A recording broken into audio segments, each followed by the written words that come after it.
नमस्कार विद्यार्थी मित्रांनो, मी आपल्या सर्वांचं मनपूर्वक स्वागत करतो।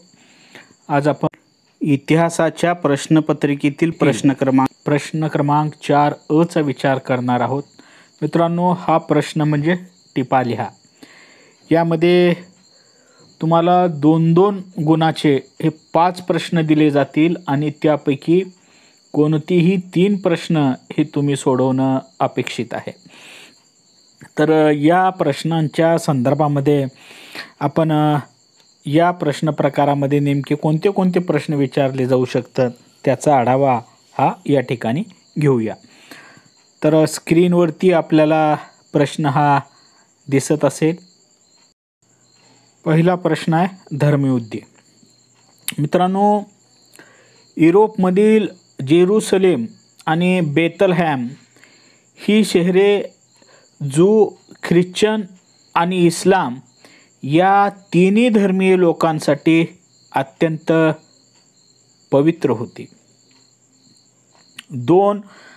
11व्या शतकात ही शहरे इस्लामी सत्ताधीशांच्या ताब्यामध्ये होती आणि 3 ही शहरे परत मिळवण्यासाठी ख्रिश्चन धर्म अनुयायांनी इसवी सन 1096 ते इसवी सन 1187 या कालावधीत इस्लाम धर्मियांबरोबर एकूण 9 युद्धे केली। त्यांनाच धर्मयुद्धे किंवा क्रुसेड्स असे म्हणतात। यानंतरचा दुसरा प्रश्न वसाहतवाद। तर मित्रांनो, यामध्ये प्रथमतः आपल्याला वसाहतवाद म्हणजे काय हे स्पष्ट करावं लागेल। तर प्रगत देशाने आपल्या सामर्थ्याच्या बळावरती एखादा भूप्रदेश ताब्यात घेऊन त्यावर आपली सत्ता स्थापन करणे या प्रक्रियेला वसाहतवाद असे म्हणतात। 2 वसाहतवाद हा साम्राज्यवादाचाच एक प्रकार आहे। 3 वसाहती या कच्चा माल मिळवण्याच्या व पक्का माल विकण्याच्या हक्काच्या बाजारपेठा होत्या आणि 3 वसाहतवाद हा केवळ आर्थिक आणि राजकीय गुलामगिरीच प्रस्थापित करतो असं नाही, तर तो मानसिक गुलामगिरी सुद्धा निर्माण करतो।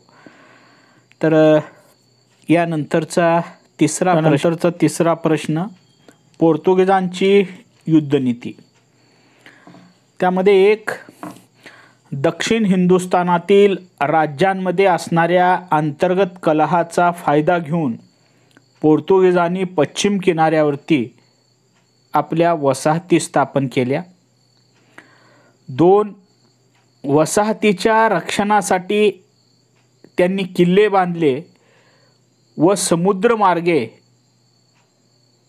किल्ल्यांना ते रसद पुरवठा करत असत आणि 3 वेळ प्रसंगी किनाऱ्यावर छापा मारून शत्रूचा मुलूक उद्ध्वस्त करणे।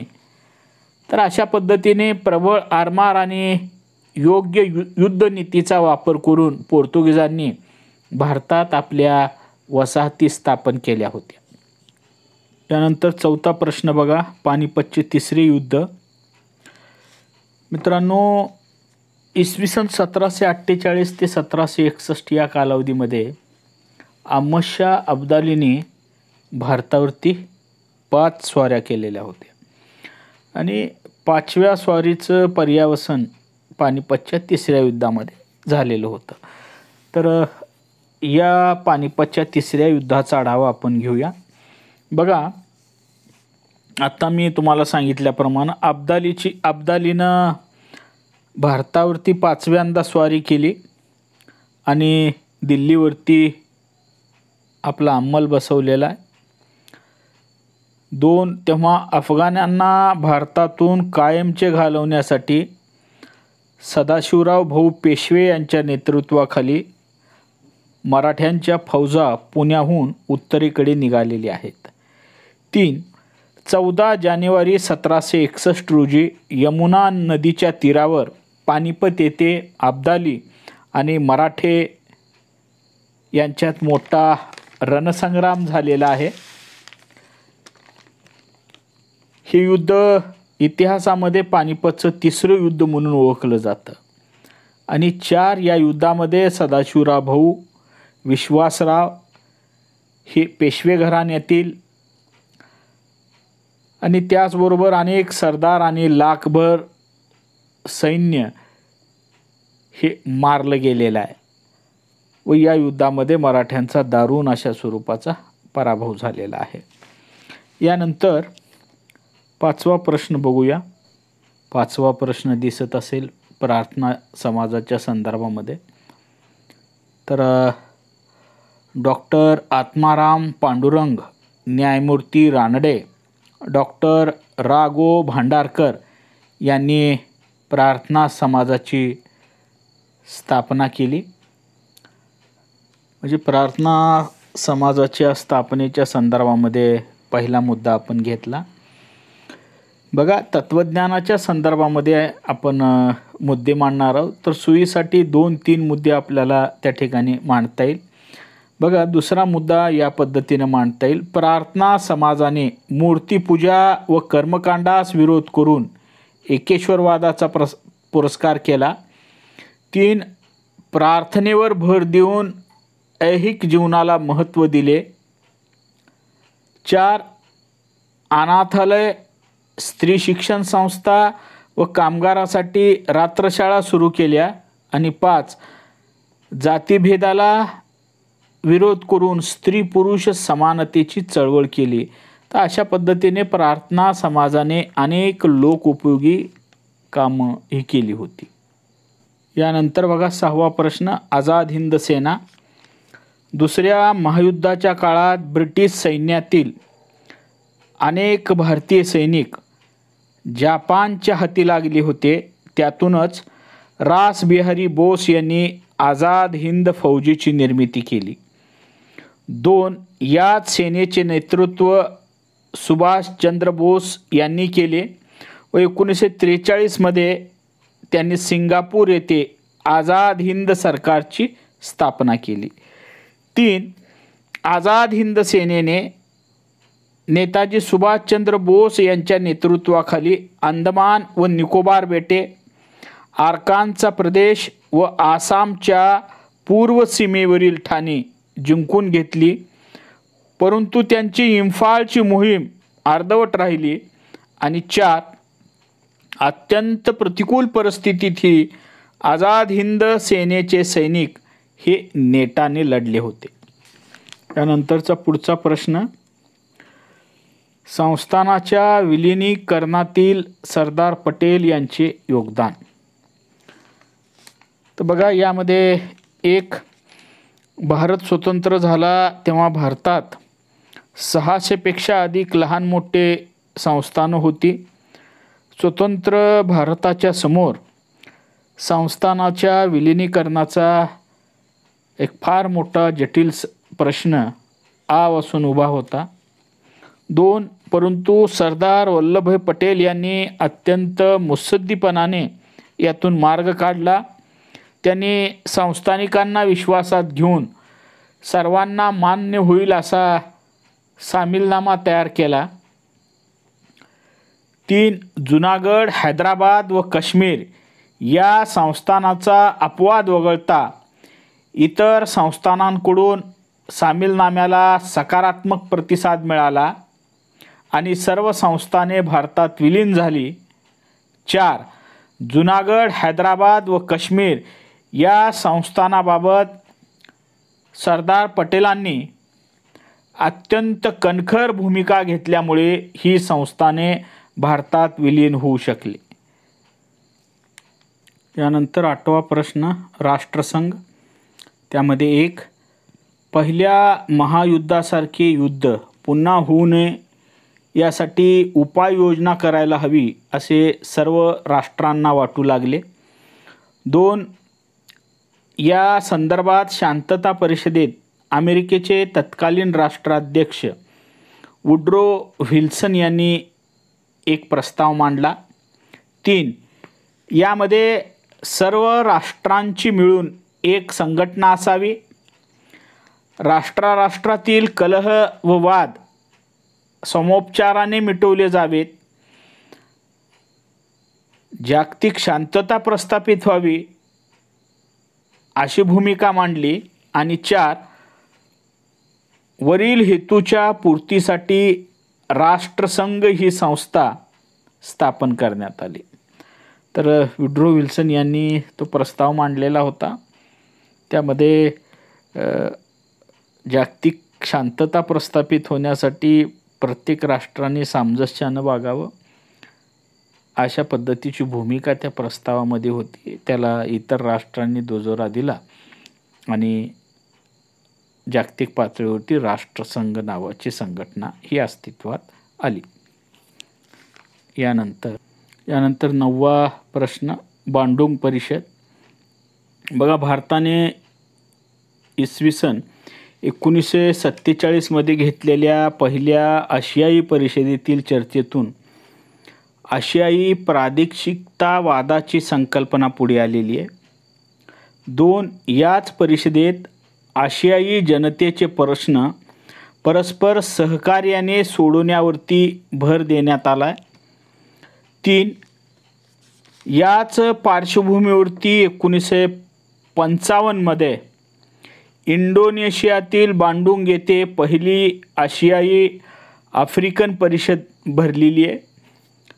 आणि 4 या परिषदेत आफ्रो आशियाई जनतेच्या प्रश्नांची चर्चा होऊन जागतिक शांततेस प्राधान्य आणि सहकार्यावरती भर देण्याचं ठरवण्यात आलेलं आहे.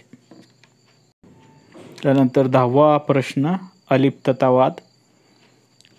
तर दुसऱ्या महायुद्धानंतर रशिया किंवा आफ्रिका यांच्या गटात सामील न होता स्वतःचा विकास स्वतःच करणे, स्वतःची धोरणे ठरवून शांततेच्या मार्गाचा अवलंब करणे असे धोरण भारताने स्वीकारले. हे धोरण म्हणजेच अलिप्ततावाद होय. तर पहिल्या मुद्द्यामध्ये आपल्याला अलिप्ततावाद कशाला म्हणायचं हे सांगायचं आहे. 2 अलिप्ततावादाच्या स्थापनेमध्ये Pandit Jawaharlal Nehru, doctor Sukarno, Kwame Nkrumah, Gamal Abdul Nasser व मार्शल टिटो यांचा प्रामुख्याने पुढाकार होता. 3 अलिप्ततावादाचा स्वीकार केलेली राष्ट्रे शांततामय सहजीवनाच्या आधारे स्वतंत्र परराष्ट्रीय धोरणाचा पाठपुरावा करतात, कोणत्याही लष्करी गटात किंवा करारात सहभागी होत नाहीत. आणि 4 अलिप्ततावाद ही संकल्पना शांततेशी निगडीत असल्यामुळे ती एक विधायक स्वरूपाची संकल्पना आहे. त्यानंतर भारत सरकारचे युवकाविषयीचं धोरण आपल्याला बघायचं आहे. बघा, यामध्ये 1 भारत हा सर्वाधिक युवा लोकसंख्या असणारा देश आहे. त्यामुळे युवकांना शिक्षणाच्या व कौशल्याच्या संधी उपलब्ध करून दिल्यास हा युवा वर्ग भारताच्या विकासामध्ये महत्त्वपूर्ण योगदान देईल.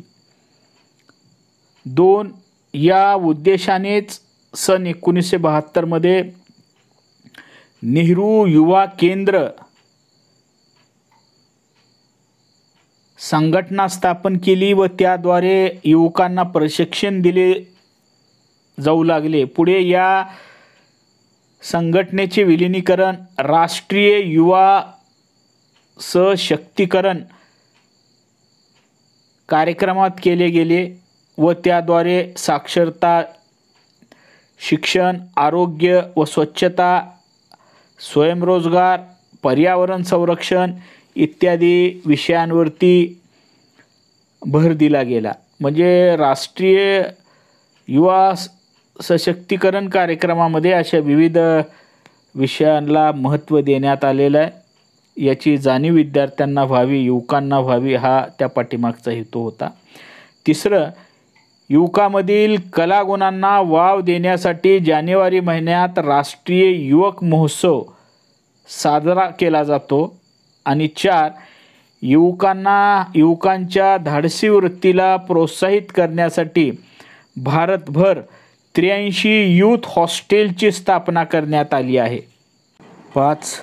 स्काउट आणि गाईड या संघटनेच्या माध्यमातून NSC व NCC इत्यादी सारख्या योजनांच्या माध्यमातून युवकांना प्रशिक्षण दिले जात आहे. यानंतरचा प्रश्न म्हणजे आयुष. 1. आयुर्वेद, योग व निसर्गोपचार, युनानी, होमिओपॅथी या चिकित्सा पद्धतीच्या विकासासाठी 1995 मध्ये केंद्र सरकारच्या आरोग्य व कुटुंब कल्याण मंत्रालयाने स्वतंत्र विभाग स्थापन केला. 2009 पासून हा विभाग डिपार्टमेंट ऑफ आयुर्वेद, योग अँड नॅचरोपॅथी, युनानी, सिद्ध अँड होमिओपॅथी अर्थात आयुष या नावाने ओळखला जाऊ लागलेला आहे. मित्रांनो, हे इंग्रजी आद्याक्षरे जे आहेत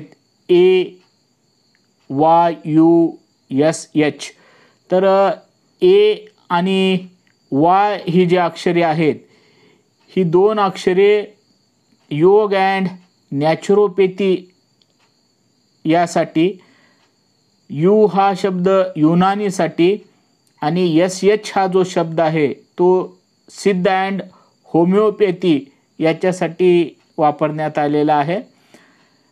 यानंतर तिसरा मुद्दा म्हणजे आयुषद्वारे या चिकित्सा प्रणालीच्या शैक्षणिक दर्जात सुधारणा करणे, गुणवत्ता वाढ, संशोधन, औषध प्रमाणीकरण यावर भर देण्यात आलेला आहे. तर मित्रांनो, प्रश्न 4 अ टिपा द्या हा आपण पाहिलेला आहे. स्क्रीनवरती काही सविस्तर पद्धतीनं हा प्रश्न आपण घेऊ शकलो नाही, परंतु एकेका वाक्यामध्ये त्या ठिकाणी आपण प्रत्येक मुद्दा दिलेला आहे. तो मुद्दा तुम्ही तुमच्या वहीमध्ये लिहून घ्या, त्याचं स्पष्टीकरण तुम्ही वहीमध्ये लिहून घ्या. तर अशा पद्धतीनं टिपा द्या या प्रश्न प्रकारामध्ये नेमके कुठल्या स्वरूपाचे प्रश्न विचारले जाऊ शकतात याचा एक अंदाज तुम्हाला यावा म्हणून अशा पद्धतीनं आपण टिपा द्या हा प्रश्न घेतलेला आहे. उत्तम अशा पद्धतीची तुमची सर्व तयारी झालेली आहे आणि ती तुम्ही करत आहात.